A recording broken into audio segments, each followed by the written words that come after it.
El corazón del autor, Edgar Allan Poe. Es verdad, soy muy nervioso, horrorosamente nervioso.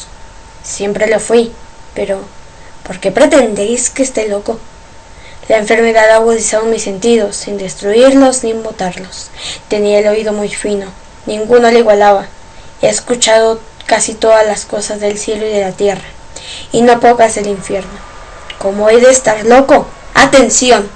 Ahora veréis con qué sano juicio y con qué calma puedo referirles toda la historia.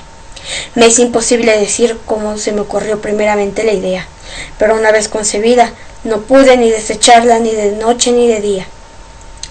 No me proponía objeto alguno, ni me dejaba llevar de una pasión. Amaba al buen anciano, pues jamás me había hecho daño alguno, ni menos insultado. No envidiaba su oro, pero tenía en sí algo desagradable. Era uno de sus ojos. Sí, esto es. Se asemejaba al de un buitre y tenía el color azul pálido. Y cada vez que este ojo fijaba su mirada, se me helaba la sangre entre las venas, y lentamente, por grados, comenzó a germinar en mi cerebro la idea de arrancar la vida al viejo, al fin liberarme para siempre de aquel ojo que me molestaba. He aquí el quid. Me creéis loco, pero advertid que los locos no razonan. Si hubierais visto con qué buen juicio procedí, con qué tacto y previsión y con qué disimulo puse en manos a la obra. Nunca había sido tan amable con el viejo como durante toda esa semana procedió el asesinato. Todas las noches, a eso de las 12, levantaba el picaporte de la puerta y la abría, pero que suavemente, y cuando quedaba bastante espacio para usar la cabeza, introducía una linterna sorda bien cerrada, para que no filtrase ninguna luz, y alargaba el cuello. ¡Oh! Os hubierais reído con qué cuidado procedía.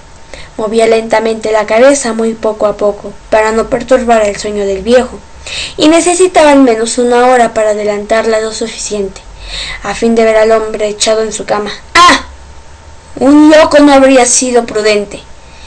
Y cuando en mi cabeza estaba dentro de mi habitación, levantaba la linterna con sumo cuidado.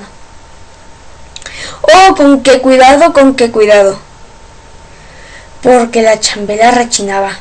No la abría más de lo suficiente porque un imperceptible rayo de luz iluminase el ojo del buitre. Hice esto durante 7 largas noches, hasta las 12, pero siempre encontré el ojo cerrado, y por consiguiente no me fue imposible consumar mi obra, porque el viejo no era lo que me incomodaba, sino su maldito ojo. Todos los días al amanecer entraba atrevidamente en su cuarto y le hablaba con mayor serenidad, llamándole por su nombre con tono cariñoso y preguntándole cómo había pasado la noche. ¿Ya veis? Por lo dicho que debería ser un viejo muy perspicaz para sospechar que todas las noches hasta las 12 examinaba durante su sueño. Llegaba la 8ª noche. Procedí con más precaución. Aún abrí la puerta con la aguja de un reloj que se hubiera movido más rápidamente que mi mano. Mis facultades y mi sagacidad estaban más desarrolladas que nunca, y apenas podía reprimir la emoción de mi triunfo. Pensar que estaba allí abriendo la puerta poco a poco, y él no podía ni siquiera soñar en mis actos. Esta idea me hizo reír, y tal vez el durmiente escuchóme en ligera carcajada, pues se movió de pronto de su lecho como si se despertase. Tal vez si creeréis que me retiré. Nada de eso. Su habitación estaba negra como un pez. Tan espesas eran las tinieblas, pues mi hombre había cerrado herméticamente los postigos de temor a los ladrones. Sabiendo que no podía ver la puerta entornada, seguía empujándola más, siempre más. Había pasado ya la cabeza y ya estaba a punto de abrir la linterna cuando mi pulgar se deslizó sobre el muelle con que se cerraba, y el viejo se incorporó en el lecho exclamando: ¿Quién anda ahí? Permanecí inmóvil sin contestar durante 1 hora. Me mantuve como petrificado, y en este tiempo no le vi echarse de nuevo. Seguía sentado escuchando, como yo lo había hecho noches enteras atrás. Pero he aquí de que de repente oigo una especie de queja débil, y reconozco que era debido a un terror mortal. No era de dolor ni de pena. ¡Oh, no! Era el ruido sordo y ahogado que se eleva del fondo de un alma poseída por el espanto. Yo conocía bien este rumor, pues muchas noches a las 12, cuando todos dormían, lo oí producirse en mi techo, aumentando con su eco terrible terror que me embargaba. Por eso comprendía bien que el viejo experimentaba, y leer con paciencia, aunque la risa entreviase mis labios, no se culpaba la que había mantenido despierto desde el primer ruido, cuando se revolvió en el techo. Sus temores se acrecentaron, y sin duda quiso persuadirse, pero no había causa para ello. Mas no pudo conseguirlo, sin duda. Pensó, eso no será más que el viento de la chimenea, o un ratón que corre, o algún grillo que canta. El hombre se esforzó para confirmarse de esas hipótesis, pero todo fue inútil. Era inútil, porque la muerte, el que se acercaba, había pasado delante de él con su negra sombra, envolviéndose en ella a su víctima, y la influencia fúnebre que esta sombra invisible a la que le hacía sentir, aunque no distinguiera ni viera nada, la presencia de mi cabeza en el cuarto. Después de esperar a lo largo del tiempo, con mucha paciencia, sin oírle echarle de nuevo, resolví entreabrir un poco la linterna, pero con poco tan poco, que casi no era nada. La abrí tan cautelosamente que más allá no podía ser, hasta el fin de que solo un rayo pálido, como un hilo de araña, saliendo de la abertura, se proyectó en el ojo buitre. Estaba abierto, muy abierto, y no me enfurecí, apenas le miré. Le vi con mayor claridad, todo entero, con su color azul opaco, y cubierto con una especie de velo hediondo que heló mi sangre hasta la médula de los huesos. Pero esto era lo único que veía la cara de la persona del anciano, pues había dirigido el rayo de luz, como por instinto, hacia el maldito ojo. ¿No os he dicho? ¿Por qué lo tomáis por locura? ¿No es sino un refinamiento de los sentidos? Es aquel momento, un ruido sordo, ahogado y frecuente, semejante como el que produce el reloj envuelto en algodón, hirió a mis oídos aquel rumor. Le reconocí el punto, era el latido del corazón del anciano, y aumentó mi cólera, así como al redoble del tambor sobreexista el valor del soldado. Pero me contuve y permanecí inmóvil, sin respirar apenas y esforzándome en iluminar del ojo con el rayo de luz.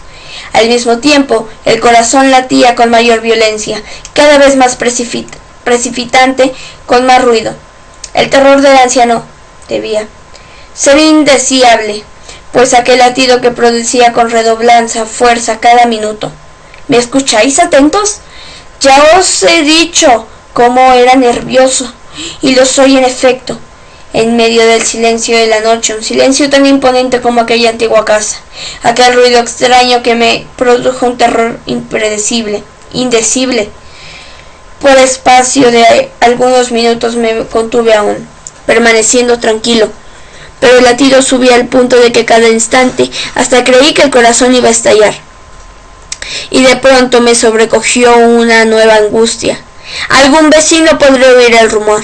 Había llegado la última hora del viejo. Profiriéndolo largado, abrí bruscamente la linterna y me introduje en la habitación. El buen hombre solo dejó escapar un grito, solo uno. En un instante le arrojé en el suelo. Reí de contento al ver mi tarea tan adelantada, aunque esta vez ya no me atormentaba, porque no podía oír a través de la pared. Al fin cesó la palpitación, porque el viejo había muerto. Levanté las ropas y examiné el cadáver. Estaba rígido, completamente rígido. Apoyé mi mano sobre el corazón y la tuve aplicada algunos minutos. No se oía ningún latido. El hombre había dejado de existir, y su ojo desde entonces ya no me atormentaría más. Si persistís en tomarme de loco, esa creencia se desvanecerá cuando os diga qué precauciones adopté para ocultar el cadáver. La noche avanzaba y comencé a trabajar activamente. Aunque el silencio, corté la cabeza, corté los brazos y por último las piernas. Enseguida arranqué 3 tablas del suelo de la habitación, deposité los restos mutilados en los espacios huecos y volví a colocar manipularlas con tanta habilidad y destreza que ningún ojo humano, ni el suyo, hubiera podido describir nada de particular. No era necesario lavar mancha alguna, gracias a la prudencia con que procedía. Un BRC la había absorbido toda. ¡Ja, ja! Terminada la operación. En esos 4 de la madrugada, aún estaba tan oscuro como la medianoche. Cuando el reloj señaló la hora, llamaron a la puerta de la calle, y yo bajé con mayor calma para abrir, pues ¿qué podía temer ya? 3 hombres entraron enunciándome, contestándome como oficiales de policía. Un vecino había escuchado un grito durante la noche. Esto bastó para despertar sospechas. Se envió un aviso a las oficinas de la policía y los señores oficiales se presentaron para recoger el local. Yo sonreí porque nada debía temer. Yo recibiendo contestándome aquellos caballeros, les dije que era yo quien había gritado en medio de mi sueño. Añadí que el viejo estaba de viaje y conduje a los oficiales por toda la casa, evitándoles a buscar y registrar perfectamente. Al fin encontré en su habitación y mostré sus tesoros, completamente seguros y en mejor orden. En el entusiasmo de mi confianza ofrecí sillas a los visitantes para que descansaran un poco, mientras que yo, con toda loca audiencia y audacia de triunfo completo, coloqué la mía en el mismo sitio donde ya yacía el cuerpo de la víctima. Los oficiales quedaron satisfechos y convencidos por mis modales. Yo estaba muy tranquilo. Se sentaron y hablaron de cosas familiares y a los que contesté alegremente. Mas al poco tiempo sentí que la palidencia y hacia las marchas de aquellos hombres. Me dolía la cabeza, me parecía que mis oídos zumbaban. Pero los oficiales continuaban sentados hablando sin cesar. El zumbido de mí se pronunció más, persistiendo con mayor fuerza. Él puso a charlar sin tregua, ligeramente, libremente de aquella sensación. Pero todo fue inútil, y al fin descubrí que el rumor no se producía en mis oídos. Sin duda palidecí entonces mucho, pero todavía hablaba, con viveza, alzando la voz, lo cual no impedía que el sonido fuera en aumento. ¿Qué podía hacer yo? Era un rumor sordo, agado, frecuente, muy análogo al que produciría un reloj envuelto en algodón. Respiré fatigosamente, los oficiales no oían aún. Entonces hablé con más prisa, con mayor vehemencia, pero el ruido aumentaba sin cesar. Me levanté y comencé a discutir sobre varias mímides de un diapasón muy alto y gesticulando vivamente. Mas el ruido crecía. ¿Por qué no querían irse aquellos hombres? Aparentando que exasperaban sus observaciones, di varias vueltas de un lado a otro de la habitación, mas el rumor iba en aumento. ¡Dios mío! ¿Qué podía hacer? La cólera me cegaba. Comencé a renegar. Agité la silla donde me había sentado, haciéndola rechinar sobre el suelo, pero el ruido dominante siempre de manera muy marcada, y los oficiales seguían hablando, bromeaban y sonreían. ¿Sería posible que nos oyesen? ¡Dios mío todopoderoso! No. Oían, sospechan, lo sabían todo. Se desvivían a mi espanto. Lo creí, y lo creo aún. Cualquier cosa era preferible a semejante burla. No podía soportar más tiempo aquellas hipócritas sonrisas. Comprendí que para todo, gritar o morir. Y cada más alto. ¿Lo oís? Cada vez más alto, siempre más alto. ¡Miserables!, exclamé. No disimuléis más tiempo, confiesen el crimen. Arrancad esas tablas. Ahí está ese latido de su espantoso corazón.